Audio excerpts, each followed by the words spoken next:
So that is how I started writing. I started writing about the things I cannot say out loud.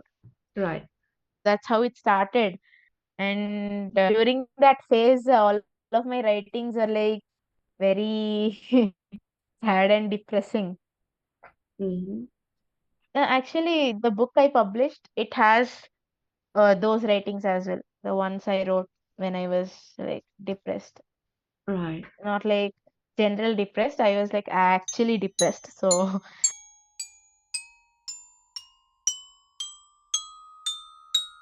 so that's how I think. And honestly,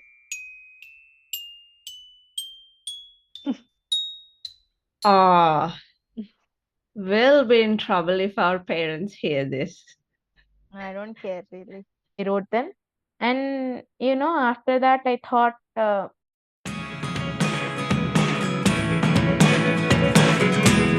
just wrote them for myself first, Mm-hmm. thinking I didn't want to like show it to the public or anyone other than myself. But Mm. then I felt like I have a voice now. I found my voice now. And if you want to normalize things, you need to talk about them first. And I felt like if I tell my story, inspiring is a very big word to use, but at least it will help someone else to come forward and give their story, right? Yeah. So, stories, as many stories are there, the story is focused on, it won't be a special thing anymore. It will be normalized. Like, let's say I'm talking about depression, how I had depression and how I went through it and all. I'm telling my story. Yeah. And someone else also talks about their experience of how they had depression and all. Then someone else does. This way, people around us will be exposed to that depression. So it will not be an alien topic anymore. Yeah, the idea that other people go through it as well, and it's okay to express it and talk about it. Yeah. So that is how I thought. And again, also one of the reasons is that I wanted to put it in a storyline and see where it takes me. Like, not everything I wrote in my book actually happened to me, but there are things happened to me that I included in my book. So, Right. I mean, if I have to like briefly explain what the book is about, it's about a woman going through phases to finally like a girl to woman, and that woman who has an idea of what things are, like a clueless person to someone who actually has an idea of what they're doing or what they want. Yeah. They may not have what they want, but at least they are aware. Mm-hmm. Yeah. So that kind of describes it. It also might show that there is a hope. Like people say we don't get second chances and all, right? I Mm-hmm. feel like life definitely is full of chances we fail to recognize. And once you recognize them and you act on them, I think you can see your life changing in a way, in any way actually, in a way you want it to be, maybe. I believe it. Mm, It's all about taking chances and carving out our own chances instead of mm, waiting for someone else to give it to us, instead of mm, waiting for someone else to make us happy, or even to the extent where waiting for someone to change and accept us or accept our mm, decisions so mm. that we can be happy. I think it's all in our hands. We take our decision, and not everyone agrees with it.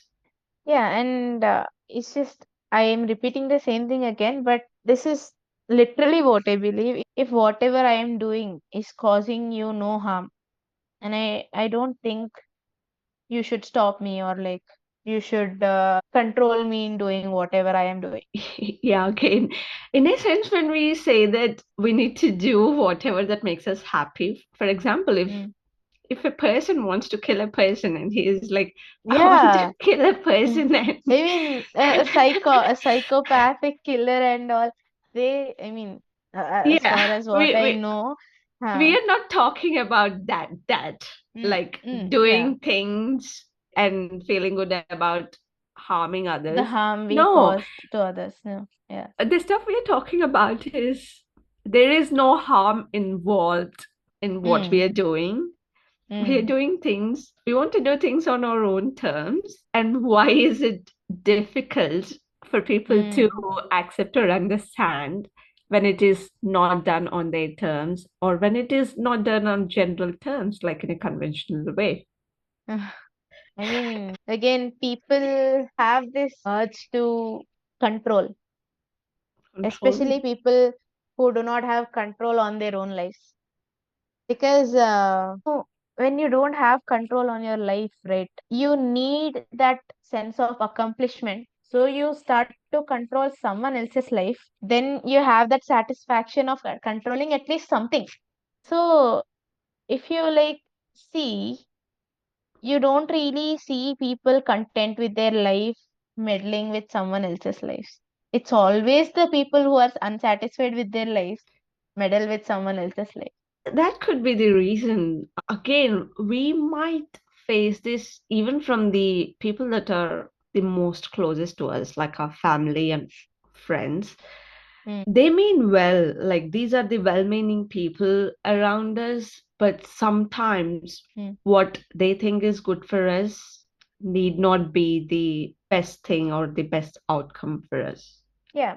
And when I meant people, I meant people in general, not like people from your family. Because when it comes to family, it all changes, you know. Family, they care, not like someone else who's meddling with your life. They don't care about your life. They just say whatever they want. They just say they just state their opinion and they go. They don't Yeah, care about how it is affecting you or anything. But when it comes to family, it is different. Right. They it care is. about us. We call them family for a reason. Hmm. Which is why, it is hard to deal with family than with these random people who meddle with our lives. Because you are connected to your family, you understand them, you know that they mean good to you, they mean no harm to you. And after doing all this, you still want to be understood by them because Yeah, they are your family. Family are supposed to understand each other, support each other. But then again, that gets hard in that way because when you expect people to understand and they don't do that, it is hard because we are humans after all, and definitely we need validation. Not may not be from everyone, but at hmm. least from few people we need validation, right? Yeah, the people that Matter to mean us. to us. Yeah. Yeah. So yeah, that's so which is why it is very hard to like actually deal with the families than with random people. Even if that random people is some president of some country, we can still like not care about Ignore them. them.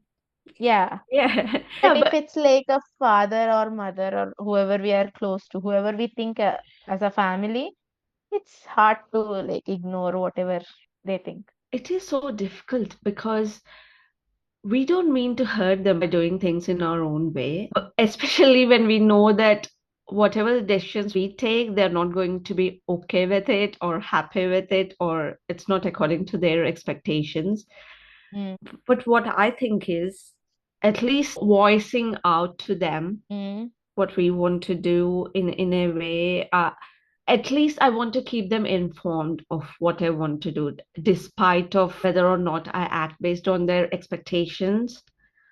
mm, For me, I feel like for me it is important to keep them informed, and whether they agree to it or not wouldn't influence or impact what I want to do. Yeah, because they are the closest to us. mm, And sometimes it is still okay if you choose not to keep them informed based mm, on how their reaction might impact you, or if you mm. think it's going to discourage you, that's still okay. Yeah, as of me, when I start something or if I'm doing something I like doing, Mm-hmm. I don't really give details about it, but I just say that I'm doing this and or I don't inform in the start, at the start. I do it and then I tell them. If you just inform them in the start, right? And if you change your mind and you are not doing it anymore, they'll be like, what about this? You said you were doing this kind of. Again, we wouldn't have an answer. and the answer we have, they wouldn't like to hear. No. Wow. These are the things exactly what I've been thinking about. It's like people ask the questions, but Mm, are they ready to hear the answers we give, though? It's like you ask the no. question, and Mm, when I give the answer, I get a sense that they don't want to hear that answer. they want to hear the answer they want to hear. Right. Yeah. The same with humans, they want to see whatever they want to see. They don't care about the actual truth or like whatever it is. If they care about you, definitely they'll try to think in your perspective as well, right? They will. I mean, In not in a way, immediately, but some or someday some or way they other. do care. But on the other hand, they feel like sometimes, especially the people that are close to us, Mm, like in terms of our family and friends, I feel like sometimes they care too much that they come mm, in their way thinking that what if things go wrong? We don't want her to mm, risk mm, anything or take this mm, risk. It might go wrong. Yeah, again, when it comes to I'm not sure about all families, but our families at least, things are intense. They overdo things a lot. Caring about you or not caring about you, they just overdo it. Yeah, sometimes, not sometimes, most of the times, I do feel unheard. I have a sense of being unheard. And also, Mm, I think we do have this communication barrier mm, where, especially at times, when we can't discuss these things when we are at our lowest point, because they find it really hard to see us being at that lowest point. And also mm, at the same time, it is hard for us to not to talk about that stuff being at our mm, lowest point. Communication is it's a biggest problem, like in relationships general. We are so mm, close and we couldn't even talk about the things that matter to us, the things that are important to us. And it is quite common to have conflict of opinions, mm, have a difference in opinions, but we don't know how to voice them, how to express them, and nobody have to agree to anyone's opinions. mm, I feel like we lack that space.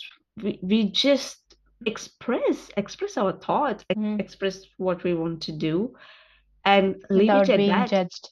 Mm. Yeah, yeah. Even if they just do it in your mind, yeah. Do it in your at least that space where we feel like we are listened to without Mm, any interruptions.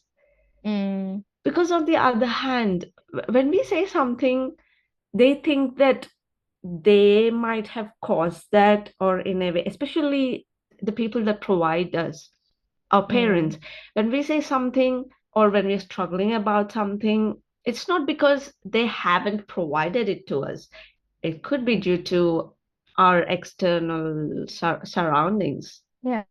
It's like it's just this thing where parents do not see us as an individual with their own opinions. They see us as a result of their hard work, which we are, I mean, which in a way we are. But Hmm. again, even after that, we still have our own opinions. Even we are raised by them, we still turn out to be the person we want to turn out to be. Right. Yeah. I'm not saying they don't have any influence on us. They do. But again, it's not solely that influence that makes us the person we are. They don't understand that fact that, we can think differently from them. Yeah. Because they gave birth to us, they think we should think the way they think. Yeah. And also, I want to make it clear that just because we have been talking about all of these things doesn't mean that we are complaining. No, we are not No. complaining. We do appreciate, we are thankful, we are grateful for all that have been given to us by you Mm, parents. mm, But there are some things we need to talk about. mhm. It's like you can love them and still have complaints, right? Yeah. Sure. And Honestly, all we want from anyone is to like be open. And if I'm doing something wrong, like wrong as in again, it's very subjective, but there are universal wrongs where it is hurting someone or something like that. Hmm. If you think we are going in that way, then you can definitely come and suggest us that whatever you're doing is wrong or anything else. But you have to be open to that person's perspective as to Yeah. where they come from and why they are doing what they are doing. Hmm. If you don't put yourself in their shoes, and personally, it's not possible to like completely understand a person because we didn't go through whatever they went through. But being No, open to them again is a, it's a very nice thing, it's a kind thing to do. And if you care about that person who you are dealing with, then I think all you can do is literally only to listen and be open. And if they ask for your help, help. If they ask for your suggestions, then suggest something. Otherwise, literally only listen. Because people who are going through something, all they lack or they want is a listener. They don't want to converse with you. They just want you to listen to them. They don't yeah, want to hear your opinions. They just want you to hear whatever they are saying. And then if they ask for your opinions, then give, sure. But if when they want a listener, they only want a listener. They don't want you to be a judge of what their character is or what they are doing. Right. I couldn't agree more. Even when things get difficult, it's just so hard to talk about it. We go to an extent where we tend to avoid such conversations Hmm. or dodge the bullets. Interesting. These uncomfortable conversations are what make people closer, I feel. As Of course. uncomfortable as they are, as dirty as they can get, you'll know the person more. Yeah, when we talk about it, we will understand their perspective, which we might have never thought of, or the dimension in which we never thought about. I feel like this is going great, and this is something lots of people like us are struggling. There are a couple of topics I would like to hear from you. One thing is about the societal norms, like marriage and stuff. Again, it's Mm. an extension of the expectations Mm. and the timelines. We got to study, we got to get a job, we got to do it by this time. Mm. If you don't do it, this year's Mm. like a failure. Right. So we talked about lots of things there. Mm-hmm. So let's talk about the societal expectations and the cultural norms, how it is different, let's say, from the West. And I do feel like we have an immense pressure on us in terms of the timeline. Like, we need to complete our education, followed by securing a job, a Mm-hmm. stable job, followed by getting married and having children. And what are your thoughts Yeah. on it? And if it is what some people want to do, I don't have any problem with it. But I don't find myself sticking to this timelines. Marriage is a great thing, definitely. I mean, if at all I find someone I want to marry, I will. But as of now, I don't think I want to get into that business of marrying, breeding like a machine or whatever it is. I don't get this actually. Like if I am happy with however I am, and if I'm happy with my life, I don't really want to get myself into too much trouble. If at all I'm meant to meet someone, then I will. I don't want to keep on that search and find someone, and I should definitely do this. I don't have that. If someone comes along, great.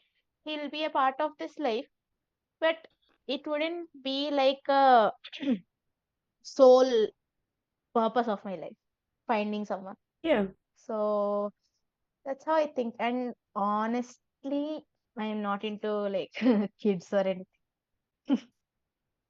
Ah, we'll be in trouble if our parents hear this. I don't care really. Like at this point, I mean, I didn't tell them that I'm not into that, but as of now, I'm not. Yeah, that's the thing. When we say that we're not into marriage and all, that doesn't mean we won't do it in future. We might want to do it in future. For Yeah, now, priorities change, but for now, no. priorities change. Exactly, priorities. For now, we want to prioritize something else in life rather Mm, than doing things based on a timeline, based on our mm, age, as if I think that is like a mindset. Like, if things don't happen now, mm, there won't be anyone in future once we cross 30, thinking that nobody will be ready to choose us. I feel like, hello, do I have any mm. say in that someone choosing me? Yeah, it should be from both the sides, right? You should choose them and they should choose you. It's not like only they see if you are fit for them and you're not a dress or something. You're a human being. Yeah, exactly. We are human beings. Again, this might be a little controversial to say, but there are families who, like, which are working normally. There are families which are working well, even Mhm. without the conventional notion of love, even lacking love. You might There have are, to give us a bit more context. yeah, yeah, which is what I'm about to do. So basically, you can be with someone even if you don't love them. I mean, if it's like, I'm not getting the word. Let me see if I can come up with it. Is it the arrangement you're talking about, like an arrangement? Not arrangement. The word I'm searching for is, let me think about it. Give me 1 minute. Mm-hmm. The Take your word time. I'm searching for is, okay, I'll just put it in a Hmm. longer version, simpler word. So what I'm saying is, you can definitely be with a person even if you don't love them.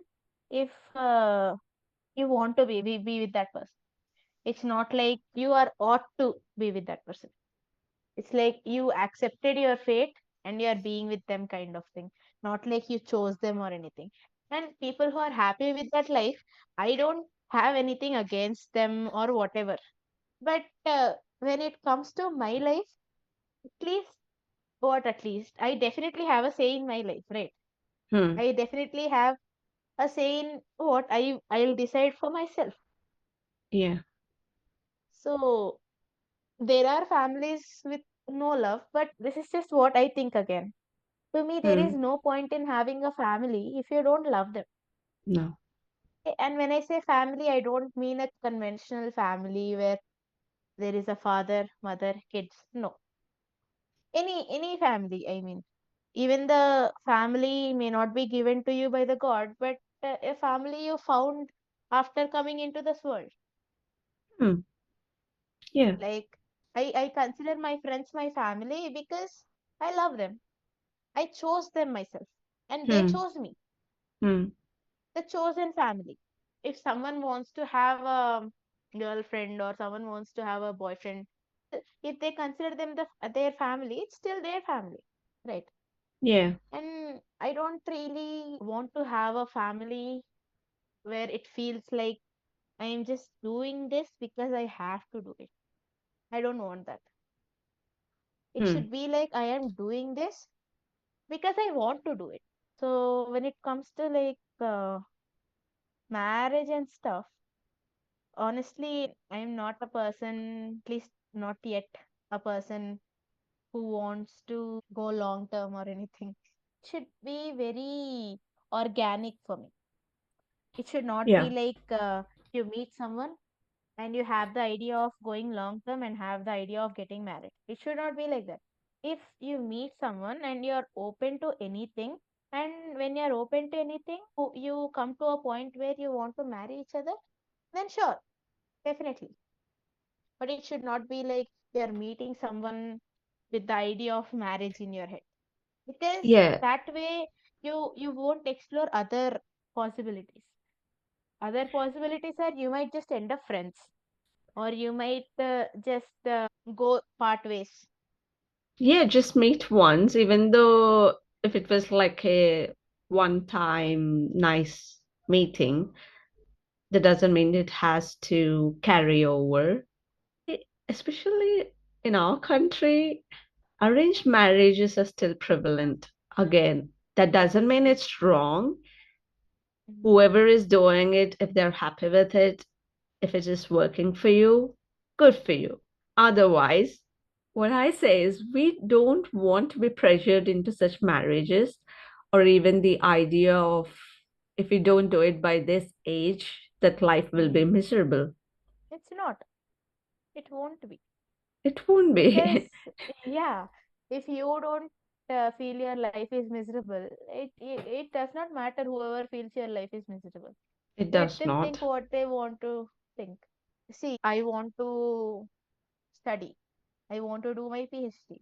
And I don't really see myself getting married or anything until the age of 29 or 30, because that Hmm. is not my priority.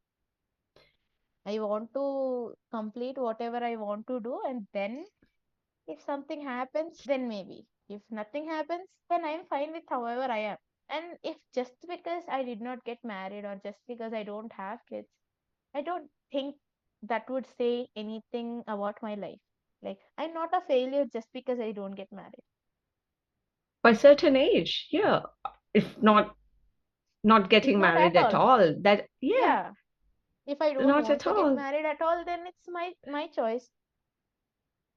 Exactly. If we don't get married by certain age, that doesn't mean something is wrong with us, or that doesn't mean there is some Hmm. defect in us. And also, Yeah. we're definitely not a failure.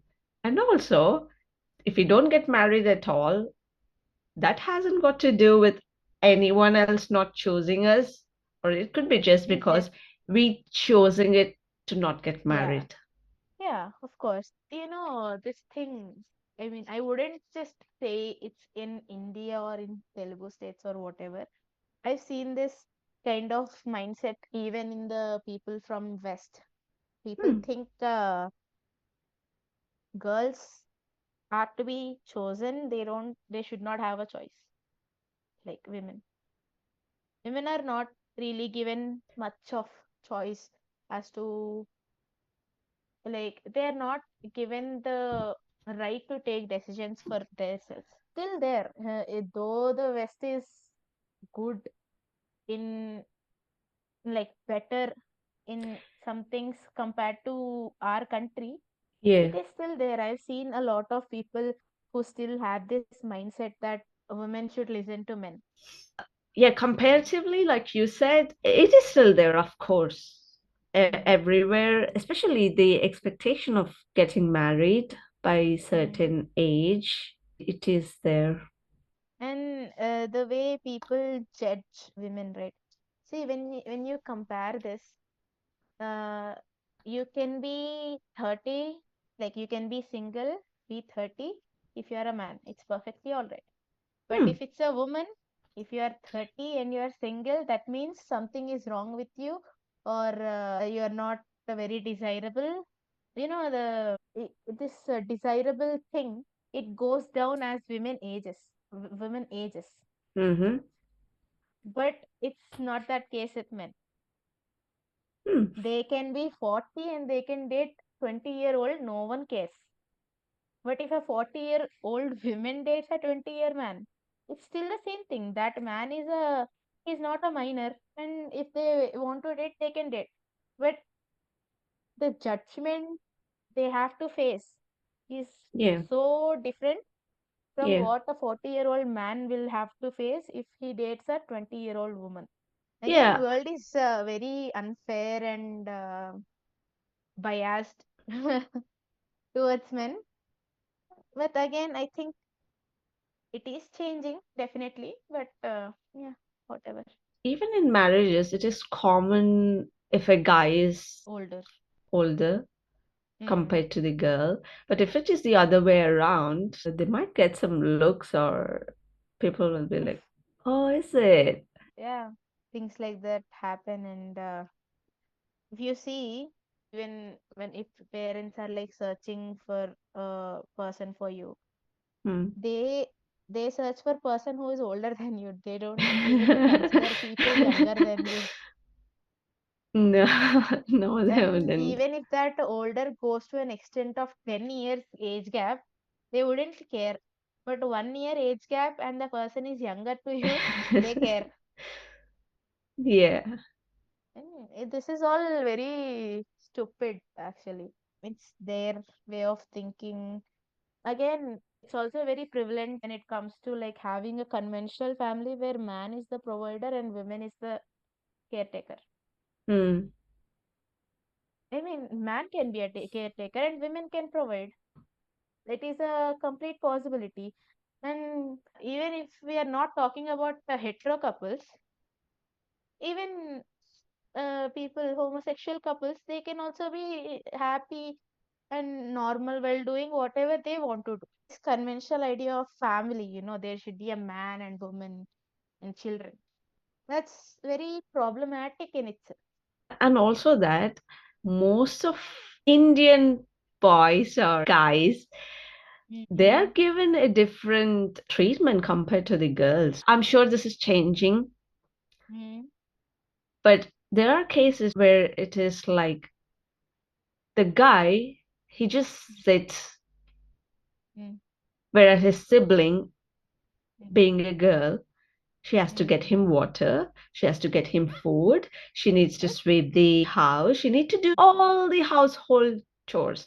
Just because when she gets married, she has to she do it could in the house. perform well doing such things.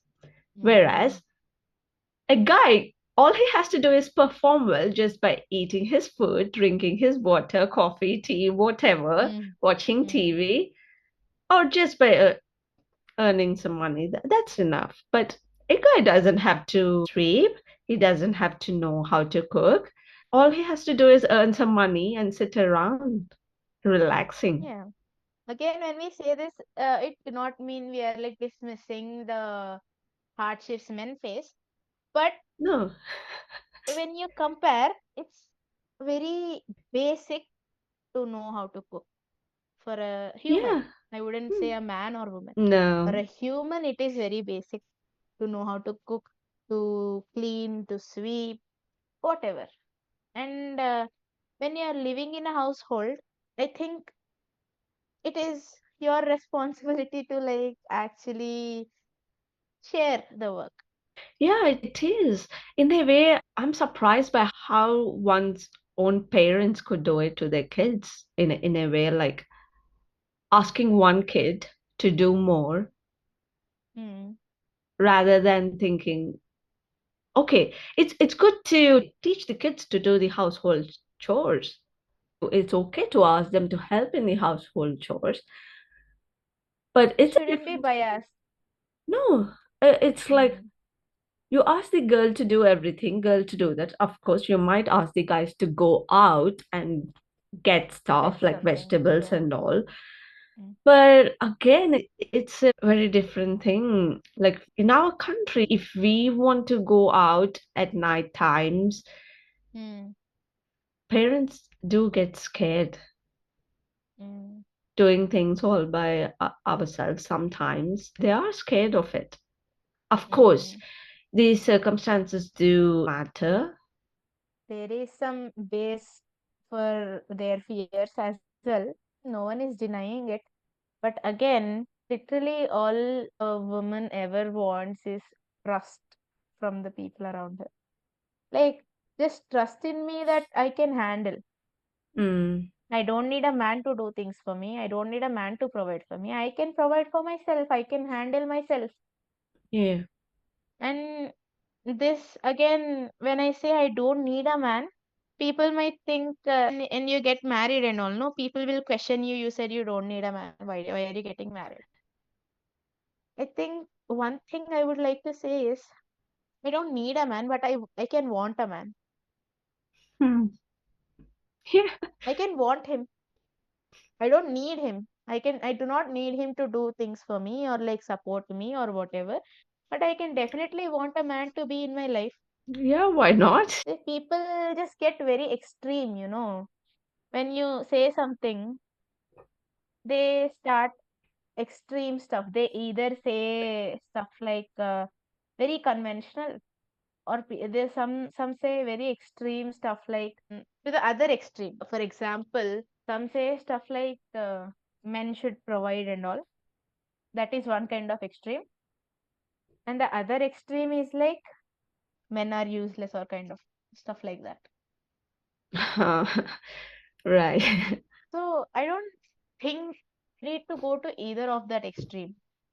Yeah, well, I think things are changing with not just men being the providers. Now men do expect women to be financially independent and contribute But as well. they don't expect the women to expect men to share their household work.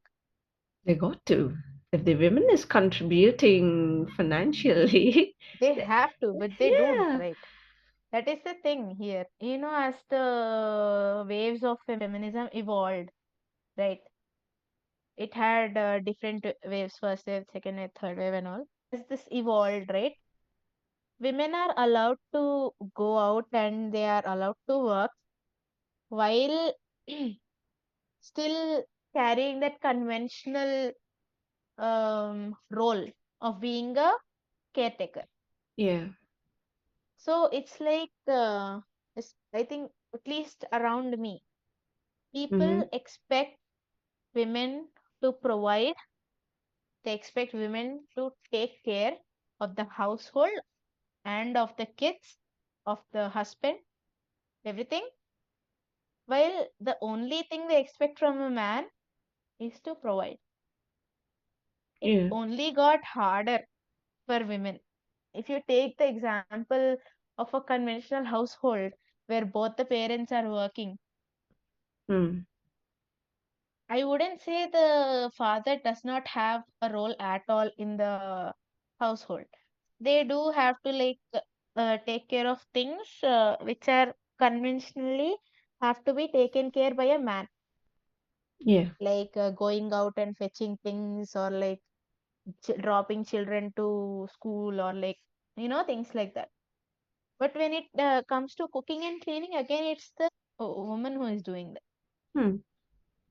In a conventional household, not every household, definitely, because there are people who actually share work and all. They do. I'm just Mm. talking about the conventional household. And when it comes to children, if a child acts rebelliously, it's the mother who has to take the blame, not the father. Yeah, in some cases they do blame the parents. Uh, Mostly the mother. If uh, if it is a girl especially, and she's acting like in a very in her own way, like different, like rebelliously, let's say, hmm. Hmm. they'll Rebellious. say I like the word uh, rebellious. Yeah. so the immediate question would be, what did your mother not teach this? Huh. It is generally that they wouldn't say, did your father not teach this or anything like that. They'll say, your mother, did your mother not teach it? And this is kind of unfair because when it comes to like raising children and all, both of them brought children into the world. Hmm. And I think both of them should have equal part in raising their kids. Yeah. It should not be put on one gender just because they belong to that gender. Hmm. Because there are many women who are not capable of raising kids well, and there are many men who are capable of raising kids very well. But Yeah. since this is the conventional way, it only affects the kids, in fact. Like it only gives childhood trauma for them. Just because mother can't take care of the kids well, and the father, even though he can, he doesn't because it's not the convention. Right. The society is actually very messed up, and people don't want to come out of their set role because if they act out of that role, they'll be judged. they'll not fit into the society if they do that. And Mm. human beings definitely, we are called social animals for a reason. We definitely want a community, we want to be a part of it, we want people around us to support us or anything. And when you're in a community, you tend to do things so much to fit into that thing, right? It's just that, like, even when you talk about like normal families, like middle class families like ours, Mm. father can definitely take care of us, but he only focuses on how to make money, how to provide for us. Others, they provide, they take care of us, they cook food, they do everything. Mm. It's just, I don't think people, again, we can't really blame their upbringing all the time, because at one point of time, it is up to you as to whether you want to go on with your beliefs or you want to change them. Mm. But in case of our parents, at least, it's like they chose to go on with their beliefs, the beliefs that were given to them. Yeah. Again, I don't want to get into the blame game, but it's all in your hands. You can't just keep on blaming your childhood or like whatever for being toxic in a way. Let's say I am someone who is very narcissistic and who blames people for their things. Mm. It might be because of whatever childhood trauma I had. But if I am actually open to things, I have to be open to unlearning whatever I have learned and learn what is good for me Yeah. and for people around me, Mm. especially when we are dealing with people. Like literally at the end of the day, all we want a person is to be open to things, open to some beliefs that are different from theirs. Mm. You don't have to follow those beliefs. You just have to think that, yeah, this can be right. And if you think some belief is different from yours and that belief is good for you and people around you, nothing wrong in leaving your own belief and following that, right? Yeah. Being open and flexible to change perspective. Hmm. Yeah. Hmm. That's a lot more interesting than I thought. We talked about lots of interesting stuff. We touched upon doing things on our own terms, our personal freedom, Mm. and the societal norms, societal expectations, and the cultural norms. So tell us where we can find your book. Oh, yeah. It's on Amazon. Mm-hmm. Even for people in India, it is available in both paperback and ebook. It's on Amazon. You can just search the name Luna, Phases of a Young Woman. Luna, as in Luna. Luna, Luna, Phases of a Young Woman. What does Luna mean? Luna basically means moon. Mm-hmm. And when I said phases of a young woman, it's like how moon goes through phases, like new moon, full moon, Right. crescent. It the phases it goes through every 15 days. It's women also have these phases in their lives where, first they follow the conditional way, the way they are conditioned to actually behave. Then they realize maybe this is not what it how it has to be. And then they struggle with their existing beliefs and the beliefs that they want to incorporate. And then this whole journey is not like a straight line. There are ups and downs while doing it. And this journey, it doesn't have a goal. It's a destinationless journey. You don't know where it'll take you. You just Mm-hmm. go to wherever the path leads you to. Right. And during this journey, you just learn something or unlearn something, do things whatever you feel right at that moment. Mm-hmm. So this is basically how I compared this phases a woman goes through to the phases of a moon, in the title at least. Right. If you have a link, I could add it in the description. Yes, I have a link. I'll share it with you. All right, sure. Well, it is interesting. I might not have told you in the beginning the reason why I call this Call Me Trouble is just that I don't want to go with the flow. And when I Mm-hmm. question things, that's when I came across people calling me trouble. So I think it's a good Mm-hmm. thing being called trouble. And Mm-hmm. even when we are trying to do our own things, Mm. we will be called trouble for not following the usual, for not being conventional.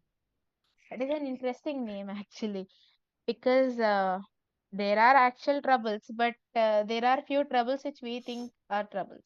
Like it's very subjective as to It what is is. trouble and what is not. So yeah, it's a very interesting name actually. Thank you. And again, it's not in a bad way that we are looking for trouble or creating trouble. Hmm. It's just We are embracing just our inner troublemakers for doing our own things, and it's okay to do yeah, our own thing. of course it is. Thanks a lot. So, just to let the audience know that your name is Shruthi Con- Konda, uh, and they can find you on Instagram. yeah. So I have this page where I post stuff. It's called True Thinks a Lot. Sorry, S True. R U Uh, SRUTHINKS uh-huh. a lot. That's an interesting username, yeah. So it's yeah, I just came up with this username not a long ago because it was called something else before I published my book. Mm-hmm. You might find something else in the other description that this is my Instagram handle, but I Right. changed it. So the idea behind that is basically I'm an overthinker and I think too much and Mm-hmm. I write what I think. So it's like Shruti, Shruti thinks a lot and Shruti inks a lot. Right. Great. Yeah. Great Mm. rhyming. Well, that's the end of the episode Mhm. with Sweetie. She's my cousin. I'm used to it. So you've enjoyed what we have talked, not just enjoyed, but I think it's very interesting to talk about all of this. So Mm. thanks a lot. Hopefully, we might do another episode. Yes, definitely. I'm looking forward to it. Definitely, I do like it. Most Mm. of it is like it's exactly what I've got in my mind. Mm. I've got it all written down, which I haven't Mm. spoken about yet, Mm. but it's just the same stuff. You are bringing it up, and I was like, this is exactly what I'm thinking. This is exactly what I'm going through. So I'm so glad that we have done this. Yeah. Yeah, me too.